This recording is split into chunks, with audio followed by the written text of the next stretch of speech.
Hello friends, study classes में आपका स्वागत है। फ्रेंड्स, आज के इस वीडियो में जैसा कि आप लोग थंबनेल से देख ही लिए होंगे कि जीव विज्ञान यानी बायोलॉजी के टॉप 30 क्वेश्चन लेकर आए हैं और आज के इस टॉप 30 क्वेश्चन में मॉक टेस्ट होगा। ऑब्जेक्टिव टाइप क्वेश्चन है जो 10 से 15 पिछले सालों में बार बार यही क्वेश्चन रिपीट हुए हैं। तो आप लोग इसे ध्यान से देखिएगा और 3 से 4 सेकंड में अपना आंसर दीजिएगा कमेंट बॉक्स में। आइए चलते हैं, आज का क्वेश्चन शुरू करते हैं।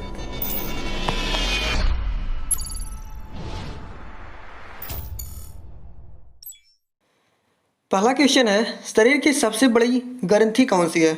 तो शरीर की सबसे बड़ी ग्रंथि कौन सी है दोस्त? इसका करेक्ट आंसर क्या हो जाएगा यकृत। ऑप्शन नंबर सी इसका करेक्ट आंसर हो जाएगा। नेक्स्ट क्वेश्चन है, मनुष्य में मादा जनन अंग से किस हार्मोन का स्राव होता है? मनुष्य में मादा जनन अंग से किस हार्मोन का स्राव होता है? रिलैक्सिन। ऑप्शन नंबर सी इसका करेक्ट आंसर होगा। रिलैक्सिन मादा जननांग से हार्मोन का स्राव होता है मनुष्य में। नेक्स्ट क्वेश्चन है, मनुष्य में ऐच्छिक गतियों का नियंत्रण किसके द्वारा होता है? मनुष्य में ऐच्छिक गतियों का नियंत्रण किसके द्वारा होता है? इसका करेक्ट आंसर क्या होगा? इसका करेक्ट आंसर होगा ऑप्शन नंबर ए सेरिब्रम। मनुष्य में ऐच्छिक गतियों का नियंत्रण किसके द्वारा होता है? तो सेरिब्रम के द्वारा, जो मनुष्य के मस्तिष्क में स्थित होता है, यानी मनुष्य के बुद्धि को कंट्रोल करता है सेरिब्रम। नेक्स्ट क्वेश्चन है, शरीर का तापक्रम कहाँ नियंत्रित होता है? शरीर का तापक्रम कहाँ नियंत्रित होता है? तो इसका करेक्ट आंसर होगा हाइपोथैलेमस में। ऑप्शन नंबर सी इसका करेक्ट आंसर होगा। शरीर का तापक्रम हाइपोथैलेमस में नियंत्रित होता है। अमीबा में भोजन का अंतर्ग्रहण किसके द्वारा होता है? अमीबा में भोजन का अंतग्रहण किसके द्वारा होता है? तो इसका करेक्ट आंसर क्या हो जाएगा? ऑप्शन नंबर ए इसका करेक्ट आंसर हो जाएगा कुटपाथ। नेक्स्ट क्वेश्चन है, निम्न में कौन सा एंजाइम लार में पाया जाता है? निम्न में से कौन सा एंजाइम जो होता है वह लार में पाया जाता है? तो यह होता है कौन सा ग्रंथि? टाइलिन होता है। टाइलिन जो एंजाइम है यह लार में पाया जाता है। वह प्रक्रिया जिसके द्वारा मनुष्य श्वास ग्रहण करता है तथा छोड़ता है वह क्या है?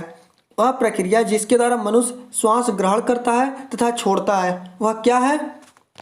तो है श्वासोच्छ्वास। क्या है? ऑप्शन नंबर सी इसका करेक्ट आंसर होगा।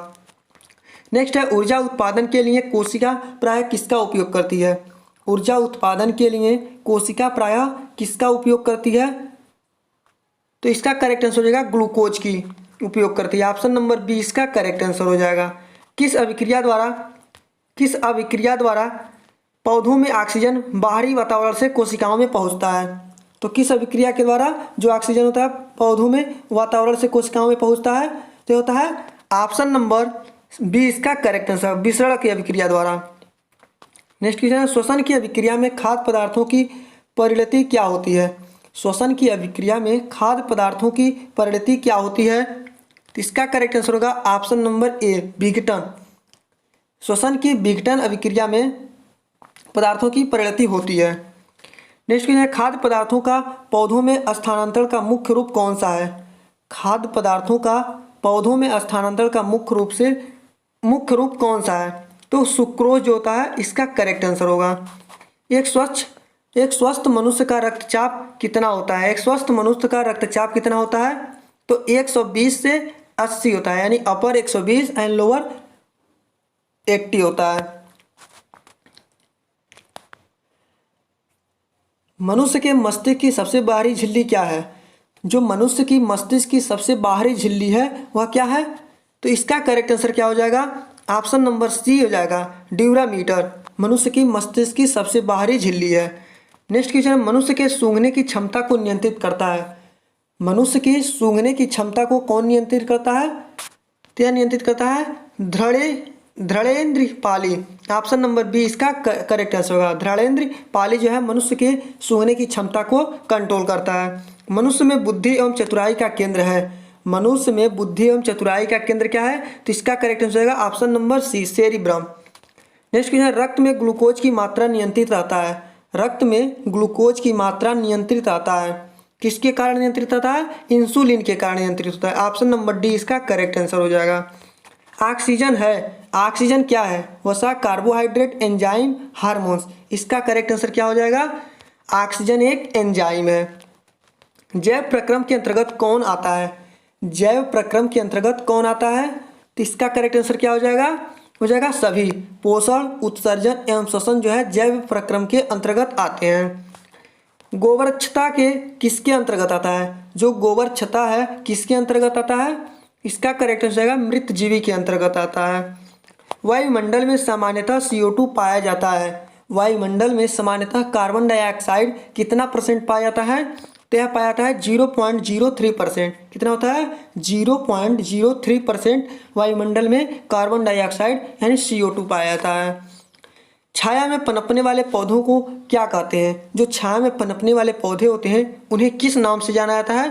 तो यह होता है सियोकाइट्स के नाम से जाना जाता है। नेक्स्ट है, मनुष्य में मुख्य श्वसन अंग क्या है? मनुष्य में मुख्य श्वसन अंग क्या है? तो इसका करेक्ट आंसर क्या हो जाएगा? हो जाएगा फेफड़ा। मनुष्य में मुख्य श्वसन अंग जो है वह फेफड़ा है। नेक्स्ट क्वेश्चन है, निम्न में से कौन सी बीमारी श्वसन तंत्र से संबंधित है? निम्न में से कौन सी बीमारी श्वसन तंत्र से संबंधित है? तो इसका करेक्ट आंसर क्या हो जाएगा? हो जाएगा B and C. Option number D इसका करेक्ट आंसर होगा। डायरिया और निमोनिया जो है, सॉरी टीबी और निमोनिया जो है वह श्वसन तंत्र से संबंधित बीमारी है। उच्च रक्तचाप की अवस्था को क्या कहते हैं? उच्च रक्तचाप की अवस्था को क्या कहते हैं? यानी हाई ब्लड प्रेशर की अवस्था को क्या कहा जाता है? तो यह कहता है हाइपरटेंशन कहा जाता है। क्या होता है? ऑप्शन नंबर सी इसका करेक्ट आंसर होगा। हाइपरटेंशन को उच्च रक्तचाप को कहा जाता है।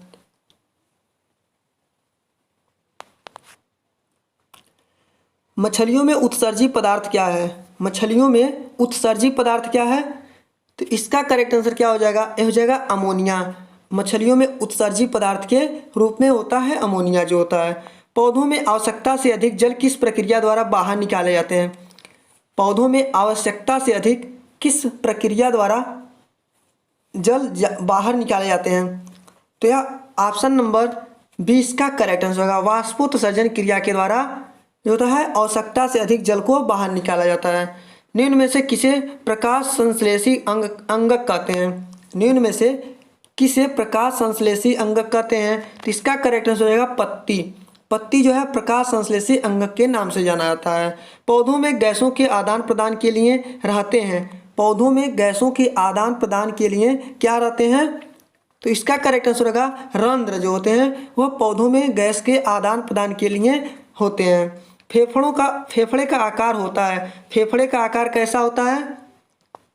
तो इसका करेक्ट आंसर होगा शंक्वाकार। फेफड़े का जो आकार होता है वह एक कोन टाइप होता है, शंक्वाकार होता है। नेक्स्ट क्वेश्चन है, भोजन का पाचन किस प्रकार की अभिक्रिया है? जो भोजन की पाचन है वह किस प्रकार की अभिक्रिया है? क्या है? उपचयन अभिक्रिया है। ऑप्शन नंबर ए इसका करेक्ट आंसर होगा। फ्रेंड्स, आज का बायोलॉजी का जीके क्वेश्चन आप लोगों को कैसा लगा? आप इसे कमेंट में जरूर बताइएगा। यदि वीडियो अच्छा लगा हो तो अपन दोस्तों के बीच ज़्यादा से ज़्यादा शेयर कीजिएगा, लाइक कीजिएगा इसे। और अभी तक स्टडी क्लासेस के यूट्यूब चैनल को आप लोग सब्सक्राइब नहीं किए तो सब्सक्राइब कर लीजिए और बेल आइकन के नोटिफिकेशन को प्रेस कर दीजिएगा ताकि कोई भी वीडियो अपलोड करें तो सबसे पहले आपको नोटिफिकेशन मिल सके। थैंक यू फ्रेंड वीडियो देखने के लिए। मिलते हैं फिर से अगले वीडियो में।